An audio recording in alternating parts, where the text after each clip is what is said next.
I still remember the scream that tore through that night. It didn't sound human. It sounded like something breaking forever. It was my daughter, my only child. The phone rang just past midnight. I had been waiting, pacing the floor because she hadn't called after dinner. When I picked up, a trembling voice said, "Madam, please come quickly. There's been an accident at the lake house." My heart stopped. I didn't even put on shoes. I ran barefoot into the street, shouting for a taxi, my shawl slipping off my shoulders. My hands were shaking so hard I couldn't even unlock my phone to call anyone. At the hospital, the smell of wet earth clung to her body. Her hair was tangled with mud and lake water. They said she fell. They said she slipped. But when I touched her bruised arm, I knew. My daughter did not slip. Someone had pushed her. I'm glad you're here. If you're watching this video, please hit the like button, subscribe, and tell me in the comments where you're listening from. I stood beside her bed, staring at the machines that beeped softly. Each sound stabbed me with hope and fear. Her husband, my son-in-law, stood at the doorway, acting like a grieving man. He whispered, "Ami, it was an accident. You know how clumsy she is." I turned to him slowly. She wasn't clumsy. She was scared. He blinked too quickly. His mother placed a hand on his arm, controlling the scene like a director. "Please, don't blame anyone. God decides everything." God decides everything. They always use his name when they're hiding their own sins. I wanted to scream, to tear through their fake tears, but my daughter's weak breathing kept me still. She needed peace, not noise. As the night dragged on, I sat by her side. Her hand was cold, but she was alive. That was enough, for now. The nurse whispered, "She'll wake up soon, maybe tomorrow." But tomorrow never came. By dawn, the machines fell silent. A flat line, one straight note that ended everything I ever lived for. I didn't cry, not yet. My body refused. My mind refused. It was like someone had stolen the air from the room. Her husband pressed his forehead dramatically to her hand and said, "She was my life." Lies. All lies. At the funeral, their family took over. The rich, well-dressed people who spoke in polite, empty words. She was like a daughter to us. We did everything we could. Such a tragedy. No one mentioned the bruises. No one talked about why there were scratches on her neck or why her phone was missing. They smiled for the guests, as if grief was another performance. I watched my son-in-law's mother wipe fake tears and whisper to someone, "Thank God she didn't have children." That's when I broke. I went behind the house and screamed into my shawl so no one could hear. I wanted the earth to open and swallow me whole. That night, I sat alone in my kitchen. Her teacup was still on the table from the morning she left, half finished, cold, with lipstick on the rim. I touched it, and that's when the tears came. Not gentle ones, but the kind that choke you. She called me before she left. I whispered to the empty room. She said they were taking her to the lake for a surprise. A surprise. I looked at her wedding photo on the wall. She was glowing that day, wearing the red bridal dress I had stitched with my own hands. I remembered how her husband had kissed her forehead and promised, "I'll protect her like my own soul." Now she was gone, and his eyes were dry. 3 days after the funeral, they came to my house, the whole family, dressed in white, faces full of fake sorrow. His mother started, "Baji, we came to pay our respects once more. It was God's will." I stayed silent. My hands were folded in my lap.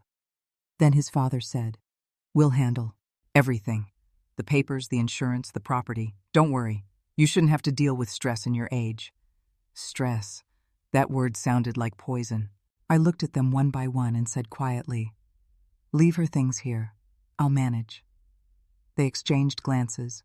The son-in-law gave me a smile that didn't reach his eyes. "Of course, Ami. Whatever you want." When they left, I locked the door and fell to the floor. That's when I saw it. Her bag. It had been returned from the police. They said it had nothing useful inside. But inside her purse, under her clothes, hidden inside a folded handkerchief, was her phone. The screen was cracked, but it turned on. My heart raced. I opened her messages. Most were normal, grocery lists, reminders, photos, but at the very end, there was one unsent voice note. Her voice trembled. "Mama, if anything happens to me, it won't be an accident." My blood went cold. I replayed it again and again, memorizing every breath, every word. I wanted to reach through the phone and pull her back. The next morning, I went to the police. They shrugged. "Ma'am, there's no proof. Maybe she meant something else. It's been ruled accidental drowning." Accidental drowning. They said it like it was paperwork, not a life. That night I couldn't sleep. I stared at the ceiling until I saw her face in the cracks of the plaster. I whispered, "I'll find out, my child, even if it kills me." A few days later, I went to the lake. The wind was sharp, the water still. I walked to the spot where they said she fell. There were no flowers, no sign that anyone cared. Only silence. I closed my eyes and imagined her last moments, calling for help, the cold water swallowing her voice, the people watching, doing nothing. As I opened my eyes, I saw something shine under the mud. A small earring, hers, the one she wore that night. The clasp was broken. I picked it up and held it to my heart. It was proof she fought back. When I returned home, my neighbor, Aunt Salma, came over. She lowered her voice. "I shouldn't tell you this, but my cousin works at the lake resort. He said he saw your son-in-law arguing with your daughter that night, loudly, and later the security cameras stopped working." I stared at her. "Stopped working?" She nodded. "Just that night." Everything inside me turned to fire. "They killed her," I whispered. Salma placed a hand on my shoulder. "Be careful. They have money, power. Don't fight them alone." I looked at her with eyes that didn't feel like mine anymore. "I won't be alone." That night, I opened an old drawer and took out a small photo. A man in a soldier's uniform standing tall. My brother, Faiz. We hadn't spoken in years. After the army, he became quiet, almost invisible. People said he had seen too much. But he was the only one I could trust now. I dialed his number with shaking hands. When he picked up, his voice was deep, calm. "Appa?" I couldn't speak at first. Only sobs came out. He waited, patient as always. Then I said, "They killed her, Faiz. They killed my daughter." There was silence. A long, heavy silence. Then he asked, "Who?" "The family she married into. They pushed her into the lake. I have proof." Her voice note. He didn't ask for details. He only said, "Send me their names." For the first time since that night, I felt something new. Not peace, but power. A quiet storm waking inside me. I sent him everything, the names, the address, the photo of the lake. He replied with 3 words, "Don't do anything." I didn't sleep that night either. The next evening, there was a knock on my door. When I opened it, he was standing there, older, thinner, eyes darker than I remembered. He stepped in without a word. His presence filled the house like a shadow of strength. I handed him the phone. He listened to the voice note once, twice, then looked at me. "She was afraid. You were right. I want justice, Faiz." He nodded. "You'll get it." I watched him take out a notebook, writing names, times, connections. He spoke little, but when he did, his words were sharp. "Accidents don't leave bruises like that," he said. "They were careful, but not careful enough." For the next few days, he disappeared during daylight and returned late at night. I didn't ask where he went. I only knew that he was digging, quietly, deeply. On the 5th day, he placed a small envelope on my table. Inside were photos. My son-in-law's car parked near the lake 2 hours after the reported time of death. The same clothes, the same watch. Another photo showed him with his parents, burning something in a metal drum. My hands trembled. "What are they burning?" "Her clothes," he said. "The ones she wore that night." My breath caught. "The police. They're paid," he interrupted. "We can't rely on them, but we'll make them listen." He leaned back. eyes cold. You just stay quiet for now. Let them think you've accepted it.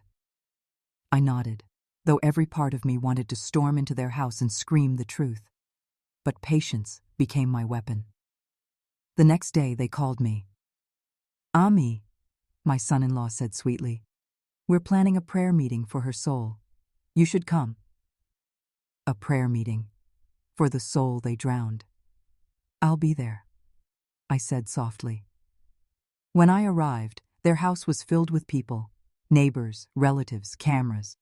They played the role of a grieving family perfectly, but I could see the cracks now. His mother's eyes darted around nervously. His father avoided my gaze. After the guests left, I stayed back. I found her phone, I told them. Their smiles froze. I continued. There's a voice note. She said if anything happens to her, it won't be an accident. His father's face turned pale. His mother's hand shook as she set down the teacup. My son-in-law stood up, voice trembling. You're misunderstanding. I looked at him steadily. Am I? He stammered. The lake is dangerous. Then why were you there 2 hours later, burning her? Clothes? I asked. The room went silent. His mother whispered, What are you saying? I leaned forward. You killed my daughter, but you didn't know my brother. At that moment the front door opened. Faiz stepped inside, his presence filling the room like thunder before rain. He placed a file on the table. These are copies of everything. Photos, witnesses, timestamps. The police will get them in the morning. The son-in-law tried to speak, but Faiz cut him off. If you run, it will only get worse. They froze, all of them. For the first time, their power meant nothing. I looked at them, my voice shaking but strong. You thought you threw her into silence, but you just woke the wrong mother and the wrong son. When my brother dropped those files on the table, the whole house went silent. Their faces turned pale, their smiles cracked, and for the first time, I saw fear in their eyes. But fear doesn't last long in people who have learned to hide behind masks. By the next morning, they were already pretending again, calling me Ami, sending flowers, and offering prayers for my healing. They thought I'd calm down. They thought the old woman's rage would fade. But they didn't understand. Once a mother loses her child, there's nothing left to fear. The next day, my brother left early. I need more proof, he said. They're still lying. Don't show them what you know. He was calm, but I could see fire behind his eyes. I nodded, pretending to sip tea. I'll play along, I told him. He smiled faintly. Good. Let them believe they fooled you. That evening, I received a message from my son-in-law's mother. We'd like you to visit Baji. It's time to put the past behind us. Put the past behind us. My hands shook as I read those words. I could still hear my daughter's voice in that voice note. Mama, if anything happens to me, it won't be an accident. How? Do you put that behind you? Still, I went. Because sometimes to unmask a family, you must walk right into their theater. When I entered their mansion, everything looked perfect. The marble floor shining, the walls filled with smiling family photos. But behind every photo, I saw something else. A secret, a lie, a sin. His mother greeted me with open arms. Oh, you came. How strong of you. I smiled politely. A mother has no choice but to be strong. His father joined in, his voice oily. We're family after all. These misunderstandings, they're painful. Misunderstandings? I said quietly. You mean murder? The air froze. His mother's smile trembled. Baji, please. Don't say such things in our home. Their home. The same home where they planned my daughter's death. Then my son-in-law entered. He looked different, more nervous than before. He said softly, Ami, I know how you feel, but I swear, I loved her. Then why is she gone? I asked. Why did you argue with her that night? Why were the cameras turned off? He flinched. Who told you that? I didn't answer. I just stared until he looked away. That's when his father spoke harshly. Enough. This drama has gone too far. Your daughter couldn't handle her emotions. You know how weak she was. My blood boiled. Weak? I whispered. She begged you to accept her, and you called that weakness? His mother raised her hand. Control yourself. You're talking to elders. Elders? I said. No, I'm talking to killers who wear nice clothes. They all went quiet. Their masks slipped, for just a second. But it was enough. I saw guilt. I saw fear. And I knew I had them. I turned to leave, but my son-in-law blocked the door. You think you can destroy us? He hissed. You're just an old woman with a dead daughter. I looked him straight in the eyes. And you're a murderer hiding behind your mother's skirt. He lunged forward, but his father stopped him. Not now, he whispered. Not in front of her. I left the house trembling. Not from fear, but from rage. When I got home, my brother was already there. He looked up from his chair. So they showed their faces? They showed their masks, I said, and soon everyone will see what's under them. He handed me a small USB drive. This is what's under them. It contained recordings, the fisherman's testimony, photos, timestamps. He'd been working silently, gathering everything. My daughter's story was finally coming back to life. But that night, something strange happened. Around midnight, there was a knock on my door. When I opened it, no one was there, just an envelope on the floor. Inside it was a note. Stop digging. Some truths drown with the dead. There was also a small piece of her wedding veil, wet, muddy, torn. My knees buckled. Someone had been at the lake again. I called my brother right away. Faiz, they know we're looking. He said, good. That means they're scared. The next day, rumors started spreading in town. People whispered that I'd gone mad with grief, that I was blaming my son-in-law's family because I couldn't accept my daughter's death. Someone had started a campaign to ruin my name. And it was working. Relatives stopped visiting, neighbors looked away. Even the shopkeeper refused to speak when I came to buy milk. I told my brother, they're trying to isolate me. He replied, that's how they operate. They'll make you doubt yourself. But I didn't doubt anything anymore. I had lived through the worst already, losing my child. What else could they take? A week later, I received a call from the police station. Madam, please come in. There's been new evidence in your daughter's case. For a moment, my heart filled with hope. Maybe they finally found something. But when I reached there, my hope died again. The inspector looked bored, tapping his pen. We reviewed your claims, he said. There's no of your daughter was murdered. Your brother's so-called evidence isn't admissible. Why? I asked. It's real. There are photos, timestamps, witnesses. He interrupted. Those witnesses disappeared. Their statements are missing. Maybe they changed their minds. I realized then, they had bought the police too. I leaned forward. How much did they pay you? He glared at me. You're lucky we don't charge you for defamation. I walked out shaking, not from defeat, but fury. If the law was blind, then truth had to speak louder. That night my brother and I sat together. They've silenced everyone, I said. They've erased her story. He looked at me, eyes dark. Then we'll write it again, with their own guilt. The next day, he left early, saying he needed to meet someone. He didn't tell me who. I waited all day, restless. When he returned, his shirt was dusty, his face grim. They have a man, he said. One of the servants from the lake house. He saw everything. He's scared, but he'll talk. Where is he? I asked. Safe, he said. For now. That night, he played a recording. A man's voice, trembling. I heard shouting. The madam was crying. Sir pushed her. She hit her head on the dock and fell. They said, don't tell anyone. They paid me to stay quiet. My chest tightened. Hearing it was like losing her all over again. But this time, I also felt something else. Power. We'll take this to the press, I said. He nodded. Tomorrow. But tomorrow came with another blow. That same night, the servant went missing. His phone was switched off. His family said he never came home. It was clear now. The family of masks was watching every move. They wanted to bury the truth again. I couldn't sleep. Every creak in the house made me flinch. I kept replaying her voice note, whispering her name. At dawn, I sat by the window looking at the empty road. "They think I'll stop," I murmured. "But they don't know what a mother can do." My brother came in, eyes red from no sleep.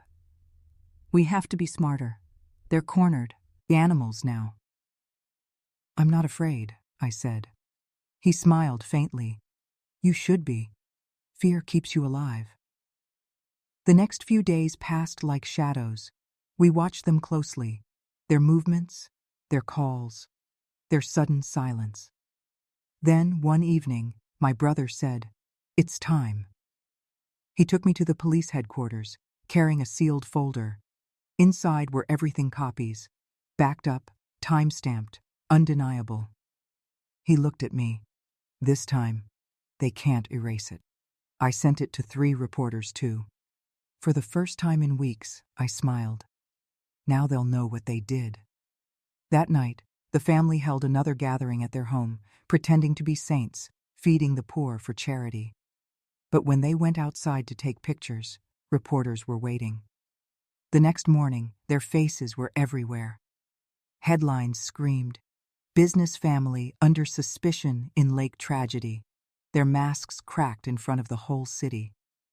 People who once whispered behind my back now came to my door, apologizing, pretending they'd always believed me. But I didn't want their pity. I wanted justice. My son-in-law's mother came one last time. She stood in my doorway, her pride broken. "You've ruined our family's name," she said bitterly. I looked at her calmly. "You ruined mine first." Her lips trembled. "You think truth wins?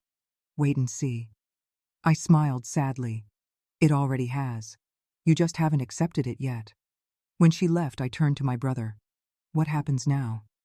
He said, "Now, we wait. The storm has started.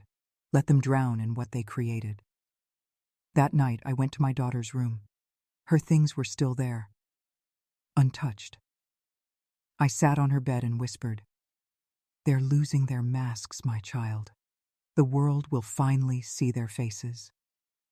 The window was open. A breeze came in, carrying the smell of the lake, soft, cold, and haunting. For a moment, I thought I heard her voice again. "Mama, I'm free. Now." I closed my eyes and whispered, "Not yet, my love. Not until they pay." When I opened my eyes that morning, I thought I had lost everything. My daughter lay unconscious in the hospital bed, pale and silent, her hand cold against mine. Machines beeped beside her, counting time I could barely hold on to, but while everyone whispered prayers, I could only hear one thought echoing in my head. They tried to kill her. I didn't need proof. A mother's heart doesn't lie. I knew my son-in-law's family was behind it. They had never accepted my daughter, never wanted her to have a voice. And now, this.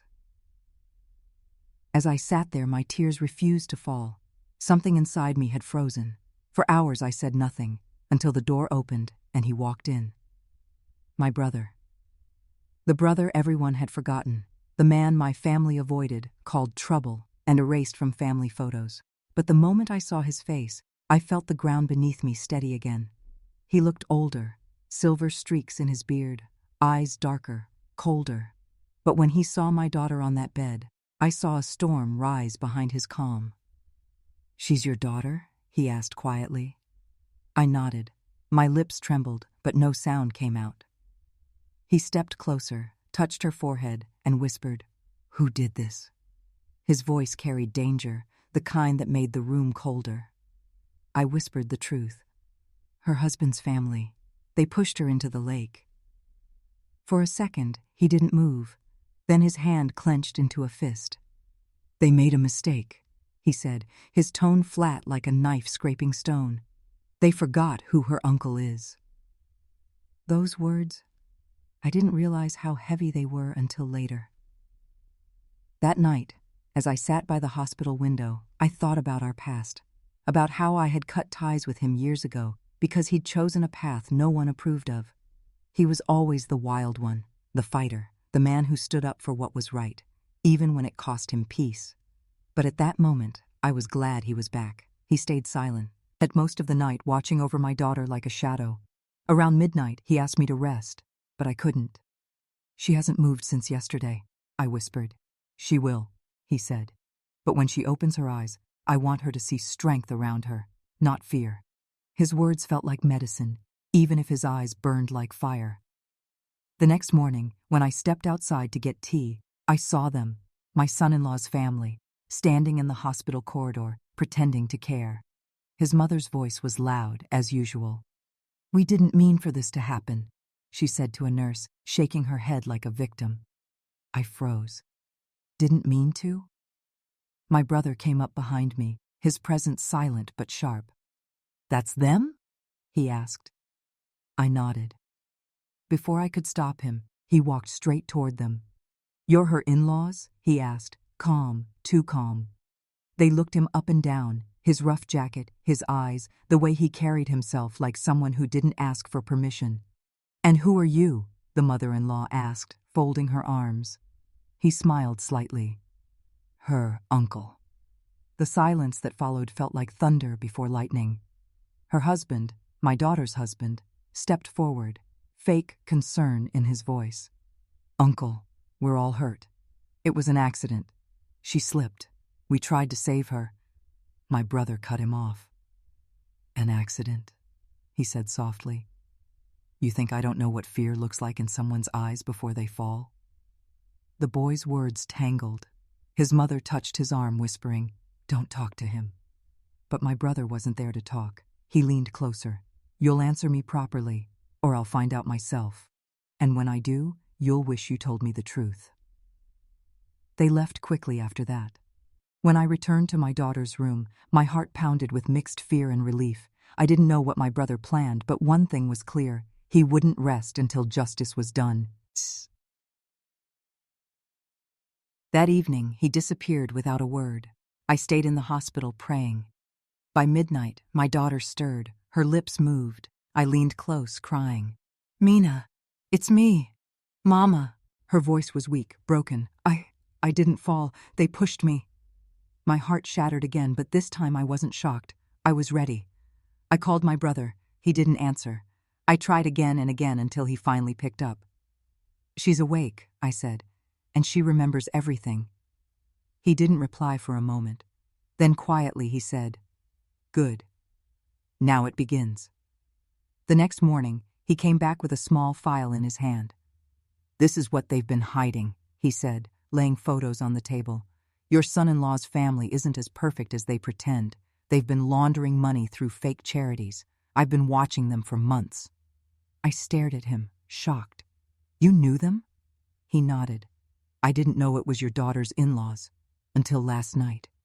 The air in the room turned heavy. My daughter looked terrified. "Uncle, please don't do anything that'll hurt Mama." He smiled softly, but his eyes stayed hard. "Don't worry, little one. I don't hurt people. I just remove masks." That evening, my brother went to their house, alone. I begged him not to go. "Please," I said, "don't make this worse." He just said, "They already made it worse." Hours passed. My phone stayed silent. Then around 2 a.m. there was a knock on my door. It was my brother.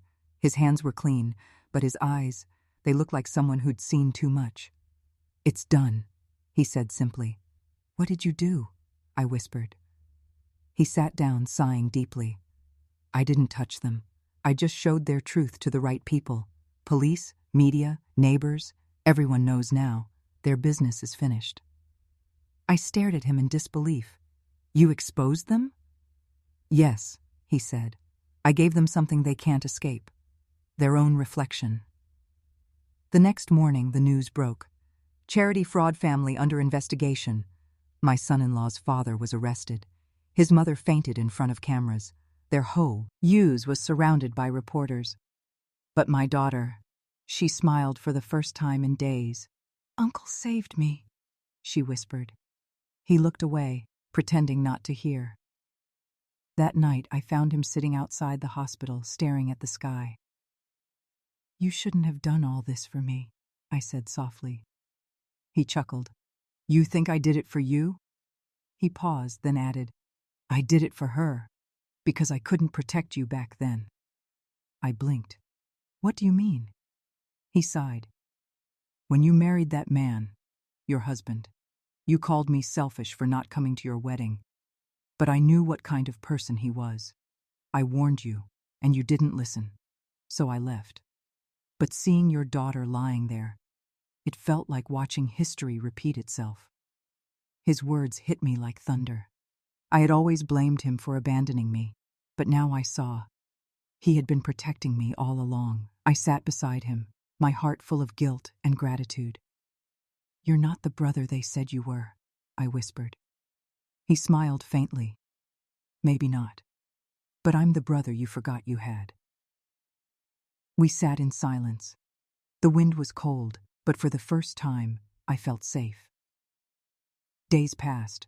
The police took statements. My son-in-law tried to escape, but my brother's evidence was solid. Justice moved fast. But one afternoon, when I came to the hospital, my daughter was gone. Her bed empty, her gown folded neatly. My heart stopped. The nurse handed me a note. "Mama, I need time. I'll come back when I can breathe again. Please don't worry. Uncle knows where I am." I ran to my brother, demanding answers. "Where is she?" He looked calm. "She's with friends. Safe. She needs space." I shouted through tears. "You took her from me." He didn't flinch. "No, I gave her freedom, something you and I never had." Those words cut deep, but I understood. He placed his hand on my shoulder. "Let her heal. When she's ready, she'll return. Stronger than before." That night, I sat alone in the hospital corridor, feeling both empty and alive. My daughter was safe. The truth was out. But my heart still ached. When I turned, my brother was gone, just like before. No goodbye, no explanation. Only a message left on the chair. "Tell her to live, not survive. And tell them all, the brother they forgot is still watching." I cried then. Not from pain, but from something deeper. From knowing that sometimes the people we push away are the ones who save us in silence. And though the world may forget his name, I never will. Because when darkness came for my family, it wasn't my son, my husband, or my in-laws who stood up. It was the brother they forgot. The night after everything shattered, the house was too quiet, too clean. The kind of quiet that doesn't bring peace, only echoes of what's been lost. My daughter's laughter, once filling every corner, had been replaced by whispers and shame. And I sat in the dark, clutching her photo, replaying every word I'd heard that day. Words that had sliced me open. They said it was an accident. But I knew they had pushed her. When you're a mother, you can sense it. That deep, gut-twisting truth that no one else can see. And as much as I wanted to scream, I couldn't. Because the ones responsible were now sitting in my living room, pretending to mourn. My son-in-law's mother held her fake tears like a trophy. "She was careless," she said softly, shaking her head. "The lake was deep. We tried to help her, but—" I stared at her hands. Not a scratch, not a bruise. Lies have a way of hiding in perfect skin. And my son-in-law, Adil, just sat there, head down, playing the role of the grieving husband. He couldn't meet my eyes. He didn't have to. His silence screamed louder than any words. Inside me, something broke. Not the kind that bleeds, the kind that grows cold. That night, my brother Rafiq came home. The moment he stepped in, he read my face before I said a word. "They did something, didn't they?" he whispered. I nod. "Dead. They killed her, Rafiq." He didn't ask for proof. He didn't need to. Rafiq had always been the storm to my calm, the kind of man who never bowed to injustice. He clenched his fists, jaw tightening. "Then we'll bring the truth out," he said. But I was terrified. "They're powerful, Rafiq. Adil's family has influence, money. They'll bury this like they buried her body. Rafiq looked at me with a fire I'd never seen before. Then we'll dig it back up. That night, I couldn't sleep. My mind kept replaying the image of my daughter's wedding. Her in red, eyes full of dreams, standing beside a man who would later destroy her. I remembered the way she looked at me that day, whispering, "Ami, I'm finally happy." Now that happiness was gone. The next morning, Rafiq and I went to the police. The officer barely looked up from his desk. "Ma'am, the file's closed. It was ruled an accident." "Closed?" I repeated, my voice trembling. "She had bruises on her wrists." The officer sighed. "You should let her rest. Don't make it harder for yourself." Rafiq leaned forward. "So, money talks louder than justice here, huh?" The officer's tone hardened. "Watch your words." We walked out in silence, but my brother's silence was heavy, dangerous. That evening, Adil came to our home, alone. His eyes were red, but not from grief, from guilt. He avoided my gaze as he said, "Ami, please, stop this. My parents are already suffering." I rose slowly, every bone in me trembling. "Suffering? My daughter is gone, Adil. Gone because of you." He flinched. "It wasn't supposed to happen that way." "Then tell me how it was supposed to happen," I shouted. "Tell me what she did that made your family hate her enough to push her into that lake." Adil's lips quivered. He looked at the door like he wanted to run. "She argued with my mother. She insulted her in front of guests." I tried to say, "Top it." I stared at him, horrified. "So she argued? And you let them kill her?" His voice broke. "I didn't push her. I swear I didn't. But I didn't stop them either." That was it. The confession. Soft, trembling, but real. Before I could speak, Rafiq stepped forward, grabbed Adil by the collar, and slammed him against the wall. "Say it again," he hissed. Adil struggled. "I didn't mean for it to happen." Rafiq's eyes burned. "You'll mean it when you face the law." But Adil's family moved faster than justice. By the next morning they had filed a complaint against us. False charges, twisted stories. They called Rafiq violent. They called me unstable. The storm was here. Relatives who once stood by us began to disappear. "It's better to stay out of this," they whispered. "You can't fight people like them." Even the neighbors stopped making eye contact. Shame has a way of isolating the innocent. One night, Rafiq came home, his face bruised. "They sent men after me," he said quietly. "They think fear will silence us." I felt helpless, small. What if they're right, Rafiq? What if we lose everything? He looked at me, blood drying on his cheek. "Then we lose everything, but not our dignity." I wanted to be strong, but my hands wouldn't stop shaking. Every time I closed my eyes, I saw my daughter, her cold face, her final scream.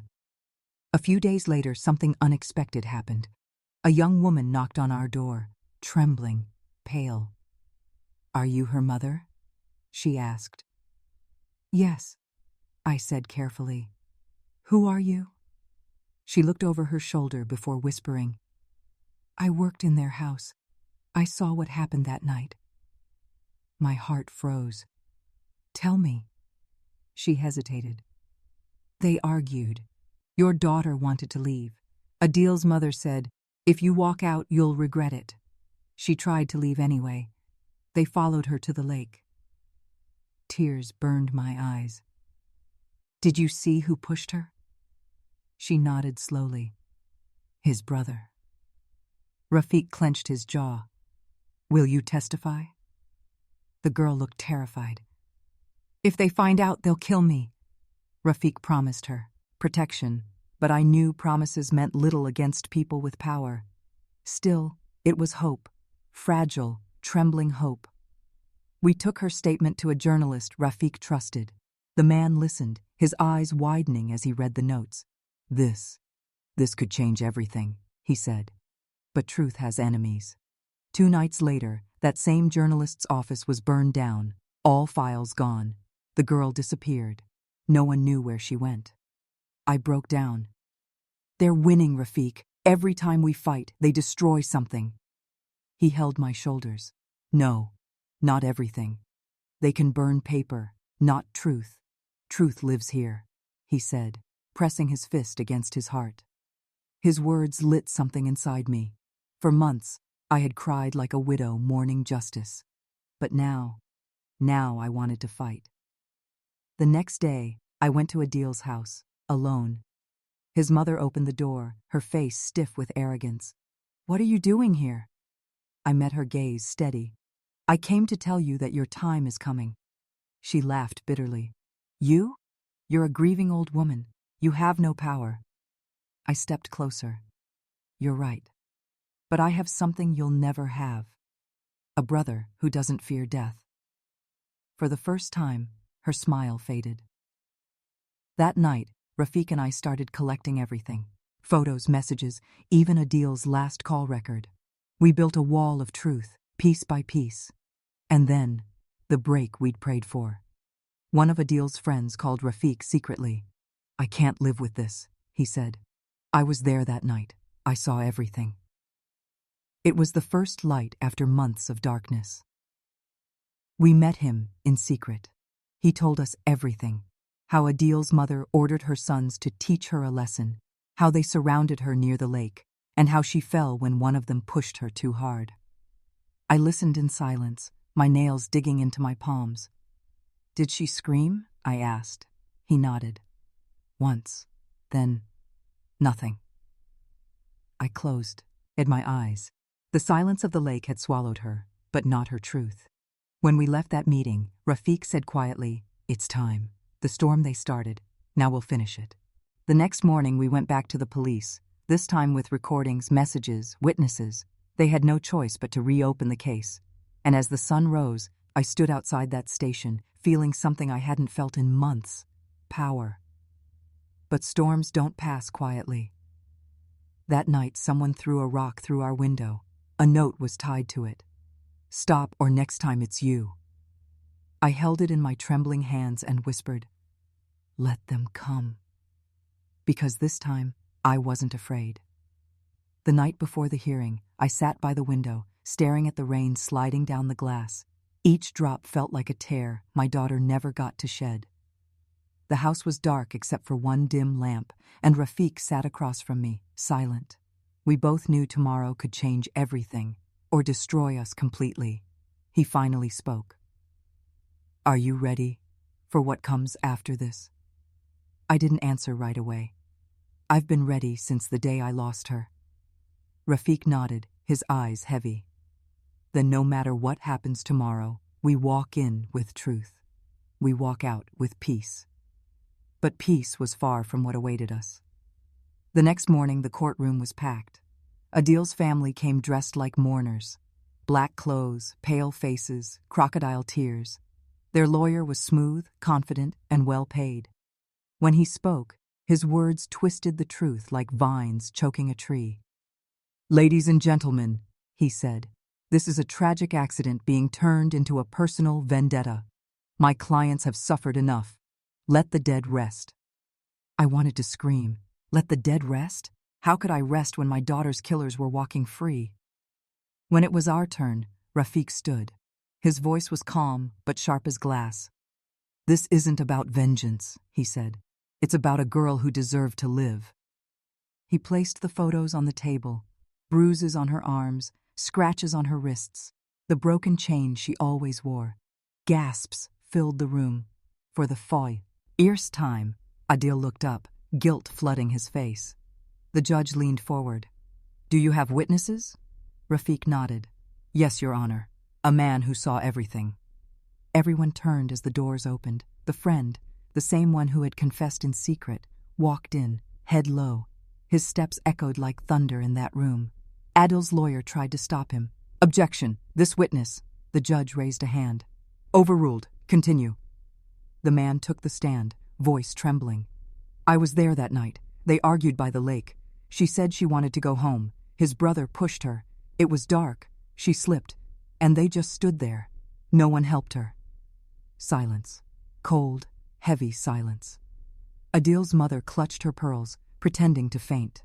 Adil stared at the floor. His brother's hands shook, and for the first time I saw cracks in their perfect mask. But their lawyer wasn't done. "Your Honor," he said smoothly, "this witness has no proof, only words. Maybe he was bribed by the grieving family." Rafiq slammed his hand on the table. "Bribed? You think pain can be bought?" The judge called for order, but the damage was done. The tension was boiling. I looked at Adil then, really looked at him. He was no longer the charming young man who had promised to protect my daughter. He was a shell, haunted by guilt and cowardice. He finally spoke, voice cracking. "I tried to stop them." His mother snapped, "Adil, don't say another word." But he went on, tears streaking his face. "I tried to stop them, Ami. But they didn't listen. They said she was ruining our family's name. I didn't push her, but I let them." The courtroom erupted. The truth had surfaced, raw and ugly. The judge's gavel hit the desk. "Order!" That confession changed everything. The case was reopened for full investigation. Adil's brother was taken into custody. His mother was called for questioning. But Victi, Ori didn't feel sweet. It felt heavy, like carrying the weight of her last breath. After court, I sat outside under a gray sky. The air smelled like rain and justice, both bitter and cleansing. Rafiq sat beside me, quiet. He finally said, "You did it." I shook my head. "We did it, but it won't bring her back." He sighed. "No, but now she can rest." For the next few days, everything moved fast. The media picked up the story. Mother fights for daughter's justice against influential family. Reporters called, cameras followed. But I didn't care about fame. I cared about truth. Then one night the phone rang. A deep voice on the other end said, "Stop digging, or you'll be next." Before I could answer, the line went dead. I turned to Rafiq. "They won't stop." He gave a small smile. "Neither will we." 2 days later, the police called. "We found something," they said. "You need to come." My heart pounded as we drove to the lake, the place where it all began. The morning mist hung low, the water still and dark. The officer pointed to the shore. "During a new search, divers found this." He held up a small silver locket, my daughter's, the one she never took off. I broke down, falling to my knees. "That's hers," I whispered. "She was wearing it that night." The officer nodded. "Inside it, there's something you should see." He opened it carefully. Inside was a tiny memory card, protected by a thin plastic layer. Rafiq's eyes widened. "She must have hidden it." We rushed home and played the footage. It was shaky, dark, but clear enough to see. My daughter had recorded everything, the argument, the shouting, the push, and one face stood out, Adil's brother, his hands on her shoulder, his voice saying, "You'll learn your place." I covered my mouth, tears streaming. She knew they'd try something. Rafiq whispered, "She didn't die without a fight." The next morning, we took the footage to the police. This time, there was no silence, no excuses. Arrests were made within hours. The entire family's mask crumbled in front of flashing cameras. But the biggest shock came when Adil himself came forward voluntarily. He stood before the police station trembling and said, "I want to confess everything." When I saw him that day, I didn't feel anger, just emptiness. He walked up to me, voice shaking. "Ami, I deserve punishment. I didn't push her, but I let them. I should have protected her." I looked him in the eye. "You had one job, to love her, and you failed." He bowed his head. "I know. I'll carry that for the rest of my life." And for the first time, I saw the boy my daughter once loved, broken, regretful, and too late. The case became a symbol across the town. People talked about justice, about standing up to power. But behind every headline, there was still a mother sitting by her window, missing her daughter. A week later, Rafik took me back to the lake. The water was calm, sunlight dancing on its surface. He said, "Do you feel it?" I nodded. "Peace." We stood there in silence. Then I whispered, "She left us a message through that video. Not to fear, not to bow." Rafik smiled faintly. "She got that from you." As we walked away, I turned one last time. The lake that once hid her truth now reflected her courage. And deep inside, I knew the storm was ending, but not the story. Because some stories don't end with revenge. They end with awakening. The night after the confrontation with my son-in-law's family, silence filled our house like smoke after a fire. My daughter, Sana, hadn't spoken a single word since they'd pushed her into that lake. She just sat near the window, staring out, her hair still damp, as if the water hadn't left her body, or her soul. I tried to sit beside her. "Sana," I whispered, "they can't hurt you now." But she didn't even blink. Only her lips moved faintly, as though repeating a prayer that never ended. Inside me, guilt twisted like a knife. I had raised her to trust people, to forgive too easily, and now those same people had nearly killed her. That night, I heard her scream in her sleep, a sharp cry that cut through the darkness. I ran to her room. She was sitting upright, clutching her blanket, eyes wide. "They were laughing at me," she said, trembling. "When they pushed me, they laughed." Her words froze me. That laughter, the cruel echo of in-laws who saw her as an object, not a person, would haunt me for the rest of my life. I took her hands. "You're safe, Beta. You're home." But I knew safety was only an illusion. The next morning, I went to confront them again. I wanted answers, apologies, something. But when I reached their house, I found the gates locked, the air too quiet. Their maid stood outside, watering plants. "They've gone," she said casually. "Packed last night and left for the city." "Left?" My voice cracked. "Without saying a word?" She nodded. "The Sahab said he was done with all this drama." Drama. That's what they called it. My daughter's pain, her near death. I turned away before the tears could fall. On the way home, the wind howled around me, carrying the faintest whisper, like Sana's voice. "Ami, don't let them win." I stopped walking. I could almost feel her spirit calling through the wind. Maybe it wasn't just grief. Maybe it was a warning. That evening, my brother arrived. The moment he entered, the energy in the house shifted. My brother, calm, composed, but with eyes that saw everything. "What did they do to her?" he asked quietly. "They tried to drown her," I said, "and now they've vanished." He clenched his fists. "They think running makes them safe." I saw something cold move through his face. Not anger, but a kind of justice that didn't need words.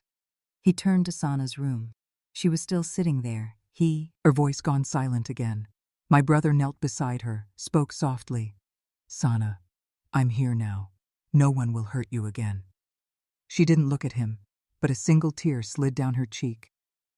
That night, rain began to fall. A heavy, punishing rain.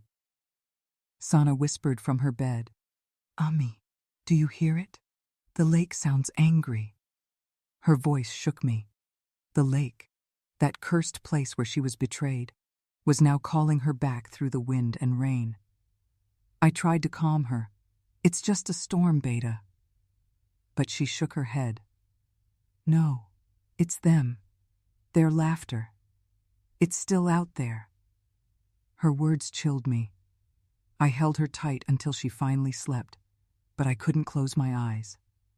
Every gust of wind outside sounded like whispers. Taunting, cruel, familiar. At midnight, my brother knocked on my door. "I found where they went," he said. "They're hiding in the city, but there's more." He showed me a video on his phone, one of the in-laws at a wedding, laughing as if nothing had happened, as if my daughter's life meant nothing. My hands shook. "They have no shame." He looked at me. Do you want to leave this to God, or do you want justice? I hesitated. Justice, I said finally, but not revenge. He nodded once. Then we'll start with truth. The next morning, I took Sana to a therapist, though she refused at first. I don't need help, she said. I just need silence. But silence had become her prison, so I insisted. At the clinic, the therapist asked her softly, "What do you remember from that day?" Sana's voice was barely audible. The water was cold. My legs went numb. I thought, maybe this is how it ends. The therapist glanced at me, eyes wide with sympathy.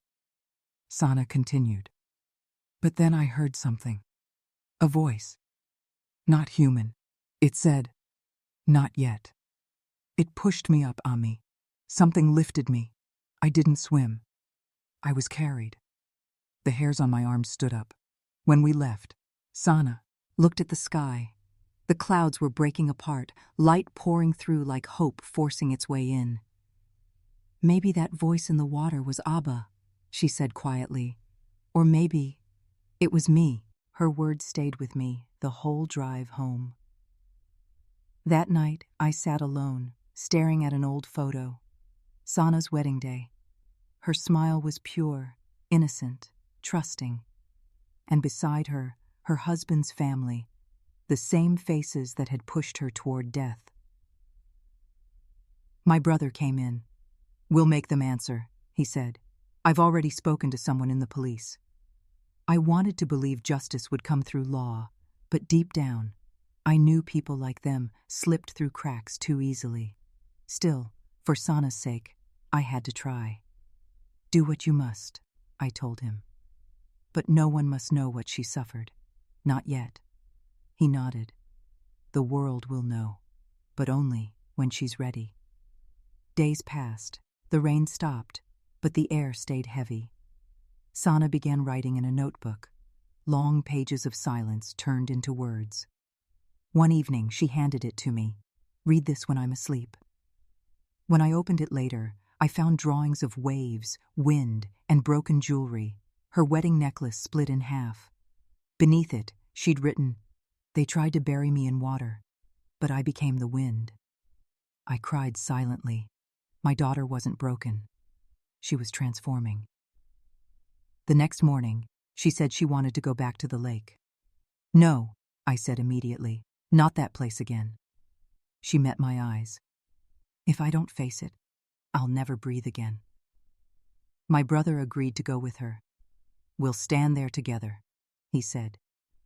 So we went. The lake looked peaceful now, the surface calm, pretending nothing had ever happened. Sana stepped closer, barefoot, wind lifting her hair. "This is where I stopped being who they wanted me to be," she whispered. I stayed behind her, my heart pounding. "You don't owe them this pain." She shook her head. "No, Ami. I owe myself peace." Then, from across the lake, we heard laughter. Faint, but real.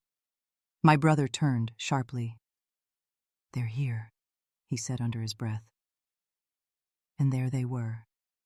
The sea, An-in-law and his mother, standing by their car, pretending to be innocent tourists. My blood froze. Sana's hands trembled. I started toward them, but my brother stopped me. "Not yet," he said. "Let her speak."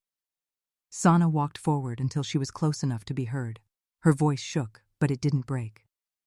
"Do you remember this place?" she said. "You called it the test of loyalty. You said love meant obedience.